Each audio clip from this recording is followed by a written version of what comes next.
رب تبارک و تعالیٰ معراج کی رات جب اپنے محبوب کو بلایا، ویسے تو قرآن کی آیتیں ڈائریکٹ اتر رہی تھیں، اللہ تبارک و تعالیٰ وہی فرما دیتا محبوب آ جاؤ میرے پاس، نہیں، عظمت اور محبت کا تقاضا یہ تھا کائنات میں فرشتوں میں سب سے اعلیٰ جو ملائے اعلیٰ میں فرشتہ ہے وہ سید الملائکہ جبرائیل امین کو بھیجا گیا،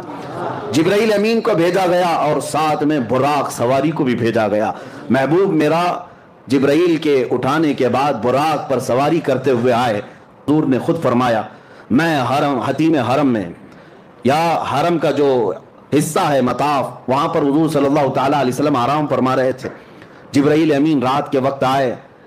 3 مرتبہ حضور پاک صلی اللہ علیہ وسلم کے پاس ہوا ہے، اور تیسری مرتبہ حضور صلی اللہ تعالیٰ علیہ وسلم جب بیدار ہوئے تو عرض کیا کہ آقا رب ذوالجلال آپ کو اپنے جلوہ خاص میں دعوت دے رہا ہے، آپ چلیں سفر پر۔ حضور کو اٹھایا اور اتنا ہی نہیں بلکہ چاہے زمزم کے پاس لے جا کر حضور پاک صلی اللہ علیہ وسلم کا سینہ اطہر چاک کیا گیا،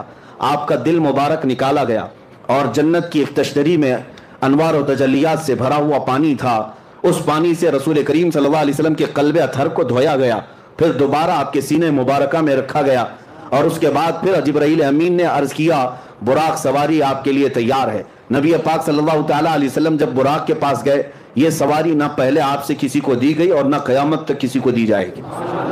وہ رسول کریم صلی اللہ علیہ وسلم کا خاصہ ہے۔ وہ براق کیسی سواری تھی خود حضور فرماتے ہیں، خچر سے تھوڑا سا چھوٹی اور گدھے سے تھوڑا سا بڑی، خچر اور گدھے کے درمیانی حصہ تھا، اور اس سواری پر جب حضور صلی اللہ علیہ وسلم تشریف لے جانے لگے وہ شوق سے اچھل کود کرنے لگا۔ جبرائیل امین علیہ الصلوۃ والتسلیم نے ارشاد فرمایا براق تجھے معلوم نہیں سید الانبیاء تجھ پر سواری کر رہے ہیں۔ براق نے یہی کہا کہ اسی شوق میں اور اسی مست و شادمانی میں رقص کنا ہوں، اور نبی پاک صلی اللہ علیہ وسلم اس پر جب سوار ہوئے تو اس براق کی تیز رفتاری کا عالم یہ تھا جہاں تک نظر پڑتی ہے اس کا پہلا قدم ہوا کرتا۔ اب وہ سواری سے میرے آقا صلی اللہ تعالیٰ علیہ وسلم نکلے، اور آپ کے سفر کی جو پہلی منزل تھی وہ بیت المقدس، تقریباً مکہ مکرمہ سے بیت المقدس کا سفر 1400 کلومیٹر کے فاصلے پر ہوتا ہے، 1400 یا 1500 اس وقت کے میل کا حساب جو بتایا گیا ہے۔ عزیزان گرامی، جب رسول کریم صلی اللہ تعالیٰ علیہ وسلم وہاں پر تشریف لے گئے، اب رسول کریم صلی اللہ تعالیٰ علیہ وسلم بیت المقدس میں اندر تشریف لائے تو دیکھا آدم علیہ السلام سے لے کر عیسیٰ علیہ السلام تک جتنے نبی تھے سب بستہ وہاں پر کھڑے تھے، سب کے سب وہاں پر کھڑے ہوئے تھے۔ اعلیٰ حضرت امام اہل سنت فاضل بریلوی فرماتے ہیں نماز اقصا میں تھا یہی سر، آیا ہو معنی اول و آخر، کہ صف بستہ پیچھے ہیں حاضر جو سلطنت آگے کر گئے تھے۔ سارے بادشاہ اپنے زمانے کے وہ انبیاء کرام علیہ السلام تھے، لیکن آج وہ مقتدی بن کر کھڑے ہوئے تھے۔ سب سے آگے میرے آقا صلی اللہ تعالیٰ علیہ وسلم مصلی امامت پر گئے، اور ان تمام نبیوں کی میرے آقا نے امامت فرمائی۔ وہ کون سی نماز تھی؟ معراج کی شب حضور صلی اللہ علیہ وسلم نے جو انبیاء کو پڑھائی، یہ نماز امتیوں کی نمازوں کی طرح نہیں ہے، وہ نبیوں کے لیے خاص نماز تھی۔ اس جماعت کا امام بھی خاص تھا اور مقتدی بھی خاص تھے۔ اس نماز کے بعد ایسا ہی نہیں ہے کہ نماز ہو گئی، بلکہ اولو العزم جتنے انبیاء کرام مرسلین اعظام تھے، ان سب نے حضور صلی اللہ تعالیٰ علیہ وسلم کی تعریف میں قصیدے سنائے۔ حضرت ابراہیم علیہ السلام نے میرے آقا صلی اللہ علیہ وسلم کی تعریف سنائی، حضرت موسیٰ علیہ السلام نے تعریف سنائی، حضرت اسماعیل علیہ السلام نے تعریف سنائی۔ یعنی یہ بھی آپ دیکھیں محفل مصطفیٰ جب لگی ہوتی ہے، پہلے جو ہم نعتیں پڑھتے ہیں یا سنتے ہیں یہ انبیاء کی سنتیں ہیں، انبیاء کرام کی سنتیں ہیں۔ حضور صلی اللہ تعالیٰ علیہ وسلم کے قصیدے سنائے، پھر نبی پاک صلی اللہ تعالیٰ علیہ وسلم بیت المقدس سے نکلتے ہیں، یہاں سے نبی پاک صلی اللہ تعالیٰ علیہ وسلم آسمانوں کی طرف نکلے۔ اب آسمانوں کا سفر، پہلے آسمان پر گئے، دروازہ ہے آسمان میں، جبرائیل امین نے دروازے کھولنے کا حکم دیا، دربان نے پوچھا کون ہے؟